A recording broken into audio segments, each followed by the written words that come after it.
Number 4, how to spot problems coming back.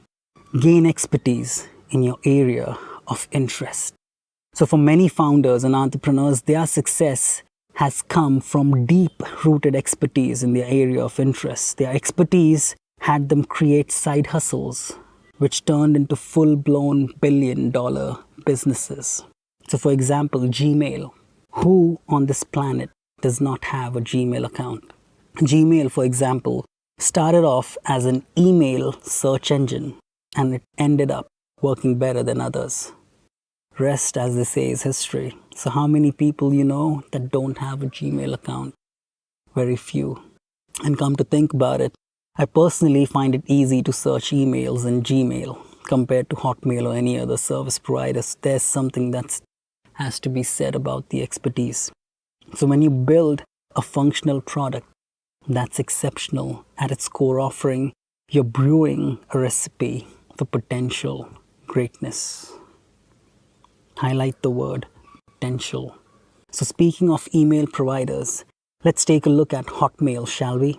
Now the developers, Jack Smith and Sabir Bhatia, they were Apple employees and wanted to discuss potential business ideas while still at work. However, they did not want to use their work emails, and for obvious reasons, right?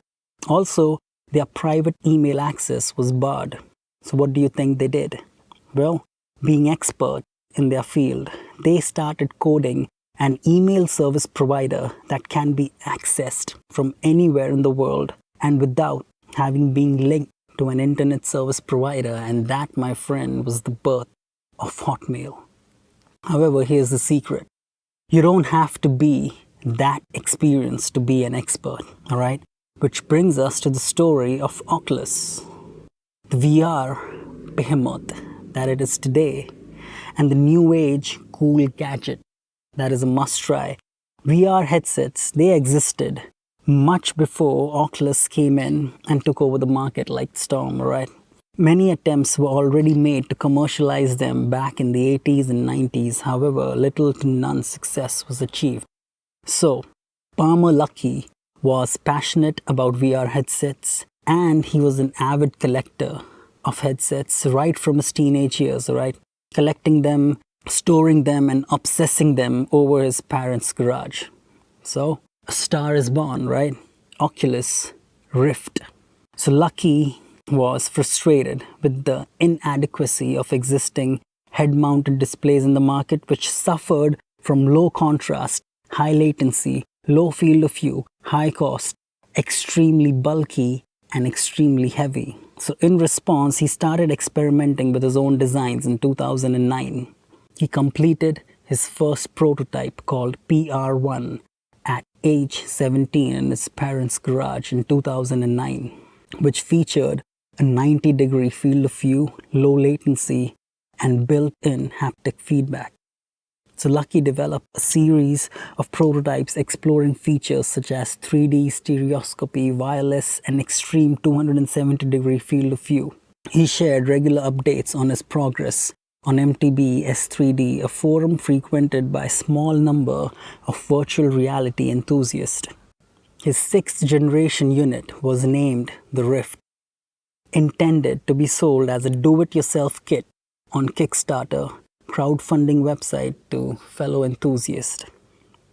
He launched Oculus VR in April 2012 to facilitate the official launch of the Kickstarter campaign. John Carmack of ID Software, a notable game developer famous for his work on Doom and Quake video game series, one of my favorites, requested a prototype headset, who lent it to Carmack free of charge. Carmack used it to demonstrate ID Software's Doom 3 BFG edition on device at the Electronic Entertainment Expo 2012. The resulting attention of thousands of people was suddenly drawn to Rift. So, Luckey dropped out of university to focus on it full time. And the rest, as you know, is history. Let me just take you back and give you a little bit of trivia. So the Kickstarter campaign was successful, and he managed to raise $2.4 million, or 974% of its original target. So after raising more than $1 million, Brendan was hired by Lucky in 2012 to be the CEO of Oculus, and as a result of their successful campaign, Oculus VR has expanded to what it is today. Oculus VR was later acquired by Facebook in 2014 for $3 billion. And Lucky's share was not made public. However, Forbes has estimated that his worth is said to be around 700 million. So coming back to the topic at hand, gain experience in your areas of interest. It will serve you well. As Bill Gates puts it, be nice to nerds. Chances are you'll end up working for one. And all coders taking this course, they be like, yeah, baby, I'm lit. Soak it in, boy. You did good. You earned it.